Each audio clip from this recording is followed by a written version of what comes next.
नमस्कार दोस्तों, आज के इस खूबसूरत दिन में मैं आप सभी दोस्तों का स्वागत करना चाहता हूं। दोस्तों एफआईज एफपीआई 4,940 करोड़ की पोजीशंस को ओपन करके और 5377 करोड़ की पोजीशंस को क्लोज करके गए और मार्केट के अंदर उनकी कुल सेलिंग 436.81 करोड़ की निकल कर आती है, जो कि बहुत कम है।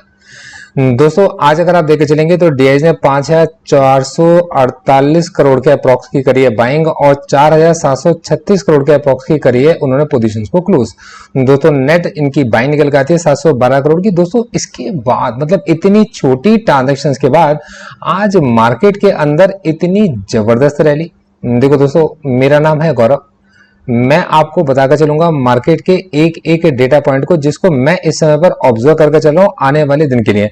दोस्तों इसके बिहार पर आप अपने डिसीजन स्वयं ले सकते हैं और आप अपना एनालिसिस खुद भी कर सकते हैं। मैं एक एक चीज आपको आज एक्सप्लेन करके चलूंगा, तो बिना किसी रिकमेंडेशन के आप बिल्कुल खुले दिमाग से अपनी पोजीशंस को भूलते हुए आज की मार्केट की इन कंडीशंस को जरूर स्टडी कीजिएगा। देखो दोस्तों, आज अगर आप हीट मैप को देखकर चलते हो तो मैंने ये समझने की कोशिश की कि मार्केट के अंदर ऐसे कौन से स्टॉक्स हैं जो मार्केट को इतना तेजी से मूव कराकर लेके चले गए। तो दोस्तों आपको देखकर हैरानी होगी कि सन फार्मा ने आज मार्केट को लीड करा है और मार्केट में वो जो लीडर्स हैं दोस्तों धीरे धीरे करके हमारे सामने सब ग्रीन होने शुरू हुए आज मार्केट में। दोस्तों Sun Pharma, SBI, Divis lab, Asian paint, TCS और आपके पास में बजाज फाइनेंस ये और इंडसइंड बैंक। दोस्तों इंडसइंड बैंक की तेजी तो रुकने का नाम ही नहीं ले रही। तो दोस्तों ये सारे स्टॉक्स हैं जो मार्केट को पुश कर कर आज ऊपर की तरफ लेकर गए। और बहुत हैरानी की बात है कि मार्केट के अंदर नहीं था पार्टिसिपेशन आज एचडीएफसी बैंक और एचडीएफसी का। दोस्तों ये एक हैरान कर देने वाली बात है। तो हम ये अब इसको देखकर थोड़ा सा अंदाजा लगा सकते हैं कि एफआईज ने अगर अपनी पोजीशन ओपन करी है तो किन स्टॉक्स के अंदर की होंगी, और एफआईज ने अगर अपनी पोजीशन को क्लोज किया है तो वो किन स्टॉक्स के अंदर उन्होंने शायद पोजीशन को क्लोज किया होगा। तो एक अंदाजा हम लोग इस बात का लगा सकते हैं, बिल्कुल एग्जैक्ट तो नहीं पता चल पाएगा। देखो दोस्तों, कल के एनालिसिस के अंदर जैसे कि आप लोग हमेशा मेरे साथ में जुड़े हुए हो, तो कल के एनालिसिस के अंदर मैं एक बार जरा इसको लगा देता हूं कि कल के एनालिसिस में हम लोगों ने डिस्कस किया था कि मार्केट 16,550 के बाद क्या होगा। दोस्तों इस वीक की मैंने आपको एक रेंज निकाल के दी थी कि मार्केट की जो रेंज है वो 16,550 से 16,750 है। दोस्तों मार्केट ने कुछ भी कर अपनी इसी रेंज के अंदर वापस से अपनी एंट्री मार ली है। मैं आपको ये भी बता के चलूंगा, बहुत सारे लोग ये जानने की कोशिश कर रहे हैं कि यार ये 16,550 का लेवल कैसे निकल कर आया। मैं आपको एक चीज समझाता हूँ और बहुत ध्यान से समझिएगा मेरी बात को। बस दोस्तों एक मिनट जरा चार्ट खुलने दीजिए और मैं यहाँ पर चार्ट लगा देता हूँ। ये आ गया मेरा एसजीएक्स निफ्टी के लिए मैंने बना रखा है बिल्कुल, और मैं इसको पहले डबल कर देता हूँ। इस चार्ट को मैंने डबल कर दिया, ठीक है। तो दोस्तों ये हमारे सामने खुला डाउ जोन्स और दोस्तों ये हमारे पास में खुला है एसजीएक्स निफ्टी। दोस्तों एसजीएक्स निफ्टी 16,700 के पास में एसजीएक्स निफ्टी हमें दिखाता है। दोस्तों नीचे की तरफ से 16,550 और ऊपर की तरफ से 16,750, ये दो लेवल्स हम लोगों ने आपको निकाल कर दिए थे इस एक्सपायरी को समझते हुए। दोस्तों अब मैं आपका ध्यान लेके चलना चाहूंगा, देखिएगा समझिएगा। देखो दोस्तों मेरा एनालिसिस कल ये कहता था कि 16,550 अगर डिसाइसिवली ब्रेक हुआ तो नीचे की तरफ जो लेवल हमें देखने को मिलेंगे 16,470 देखने को मिलेगा। और दोस्तों अगर 16,470 टूटा तो मार्केट और हद से नीचे जा सकता है, तो 16,370 तक जा सकता है। मतलब मैंने कहा था कि मुझे ऐसा लगता है कि मार्केट का जो अगली सपोर्ट या अगला जो लेवल निकल के आता है वो निकल कर तो 16,350 आता है। आप खुद भी देख सकते हैं कि निकल कर तो 16,350 आता है, पर आप इसे 16,350 पहुंचने ही नहीं दोगे और मार्केट 16,370 के पास से ही रिवर्सल अपना ले लेगा। दोस्तों आज मार्केट ने एग्जैक्टली ऐसे ही कुछ किया, पर दोस्तों एग्जैक्ट ऐसा नहीं कह सकते। मैं सच में इसके अंदर अपनी कोई एंट्री नहीं बना पाया क्योंकि इसका रीजन ये था कि मैं वेट कर रहा था कि 16,370 आएगा। दोस्तों मार्केट के अंदर मेरे पार्टिसिपेंट्स मतलब मेरे क्लाइंट्स और मेरे स्टूडेंट भी, उन्होंने ना केवल इस रिवर्सल को स्पॉट किया बल्कि उन्होंने अगले लेवल से हमें निकाल कर दिए कि सर पहला लेवल जो आएगा वो ये और दूसरा लेवल जो आएगा वो ये आएगा।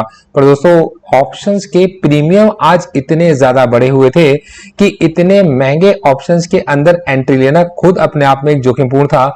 कल एक्सपायरी है और 90 रुपए का प्रीमियम वाले ऑप्शंस को खरीदना, 75 रुपए के ऑप्शंस को खरीदना, 100 रुपए के 110 रुपए के ऑप्शंस को खरीदना अपने आप में बहुत रिस्क वाली बात बनती थी। तो दोस्तों हमें अपनी पोजीशंस को थोड़ा सा हेज भी बनाकर चलना था और जिन पोजीशंस के अंदर हम लोग इस समय पर अच्छी कंडीशंस में थे उनमें से अपने प्रॉफिट को या उनमें से अपनी पोजीशन को कम लॉस के अंदर बुक भी करना था।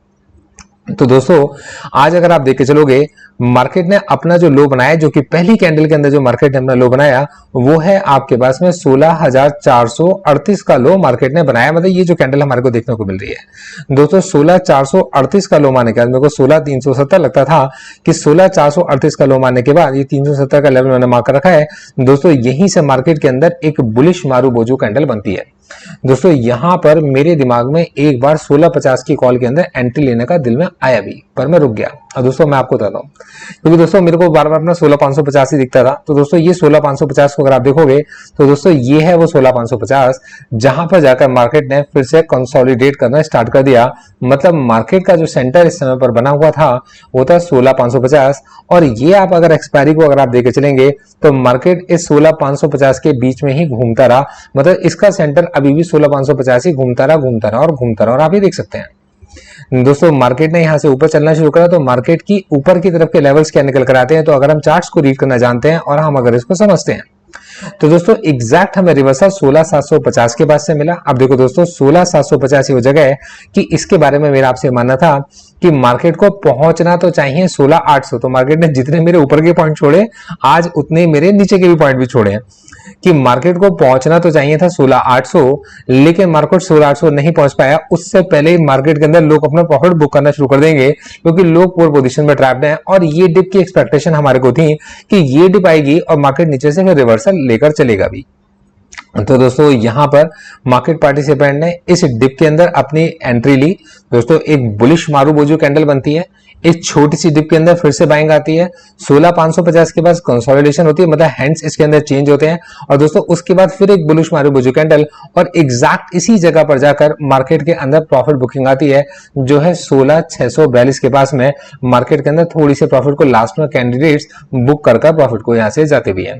दोस्तों इस समय पर अगर आप इसी चीज को सिंगापुर निफ्टी में देखेंगे तो ये 16,700 के पास में एक हल्का सा रेजिस्टेंस है जिसको फेस कर रहा है और पीछे भी ये जो वापस आया था दोस्तों ये इसी जगह से 16,750 के बाद से मार्केट ने अपना एक रिवर्सल लिया भी था। मतलब मार्केट का डेटा है। कल के मेरे एनालिसिस के अंदर मैंने आपको बताया था कि मार्केट के लिए ट्रेंड बिल्कुल भी बेरिश नहीं है और ना मैं मार्केट के लिए बेरिश हूं। मुझे ऐसा लगता है कि जो मार्केट है, मार्केट के अंदर इस जगह पर पहुंचने के बाद में एक पार्शियल प्रॉफिट बुकिंग आनी है और वो इस कैंडल के पास में किसी जगह पर आएगी और उसमें मेरा जो लेवल था वो 16,370 का लेवल था। तो ये वो लेवल था जिसको मैं आपको समझाने की दिखाने की कोशिश कर भी रहा था। आज मार्केट ने बहुत ही बढ़िया ट्रेड दिखाया, इससे गैप अप खुला। गैप अप खुलने के बाद ये अगर आप देखे चलेंगे सिंगापुर निफ्टी को तो सिंगापुर निफ्टी सुबह से जहां खुला है तो 16,457 का लेवल और यहीं से लगातार सिंगापुर निफ्टी ऊपर की तरफ चल रहा है।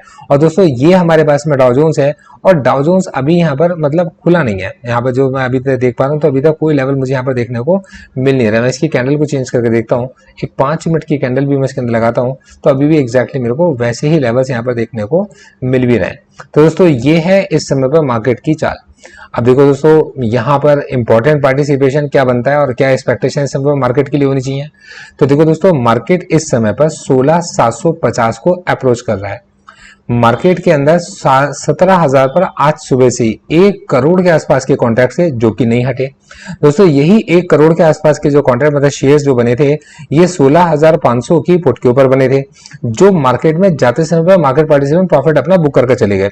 तो मुझे ऐसा लगता था कि कहीं उनकी ऐसी एक्सपेक्टेशन है कि शायद मार्केट के अंदर ऊपर के लेवल पर प्रॉफिट बुकिंग आ सकती है और मार्केट जब इतना तेजी से ऊपर की तरफ भागा है तो हो सकता है मार्केट पार्टिसिपेंट ने इसको मौके की तरह समझा हो और शायद उन्होंने अपनी एक बेरिश एंट्री मार्केट के अंदर क्रिएट की हो। ये मुझे इसको देखकर लगता था और दोस्तों एग्जैक्टली जैसा मुझे यहाँ पर इसको देखकर लग रहा है बिल्कुल सेम वैसे ही मेरे को भी एसजीएक्स निफ्टी के चार्ट को भी देखकर लग रहा है कि मार्केट किसी न्यूज का इंतजार कर रहा है और ऑब्वियसली बात है वो फैट की मीटिंग का इंतजार कर रहा है और उसके आउटपुट का इंतजार करेगा और देखते हैं कल मार्केट फिर किस तरीके से खुलकर चलेगा। दोस्तों इस एनालिसिस के ब्याह पर मेरे क्लाइंट्स ने अपनी पोजीशन बनाई भी हो सकती है और हो सकता है वो आने वाले वक्त में बनाएंगे भी। दोस्तों हो सकता है मेरे फ्रेंड्स या मेरे फैमिली मेंबर्स जो मेरे एनालिसिस को या मेरे काम करने के तरीके को समझते हैं, हो सकता है वो मार्केट के अंदर अपनी कोई पोजीशन इस एनालिसिस के ब्याह पर क्रिएट कर चले। मेरी 28 जुलाई की एक्सपायरी में निफ्टी के अंदर निफ्टी के ऑप्शंस में कोई भी पोजीशन नहीं है, ये मेरा आपके साथ में डिस्क्लेमर है। आप अगर मार्केट में किसी भी तरीके के कोई ट्रेड्स का डिसीजन लेने के लिए जाएं तो आप अपने इन्वेस्टमेंट एडवाइजर से परामर्श करने के बाद ही मार्केट में कोई डिसीजन लें। दोस्तों मैं बनाकर चल रहा हूं अगस्त, सितंबर और अक्टूबर का बैच, और मैं आपका उस बैच के अंदर स्वागत करता हूं अगर आप उसमें आने में इंटरेस्टेड है तो। Thank you so much, all the best.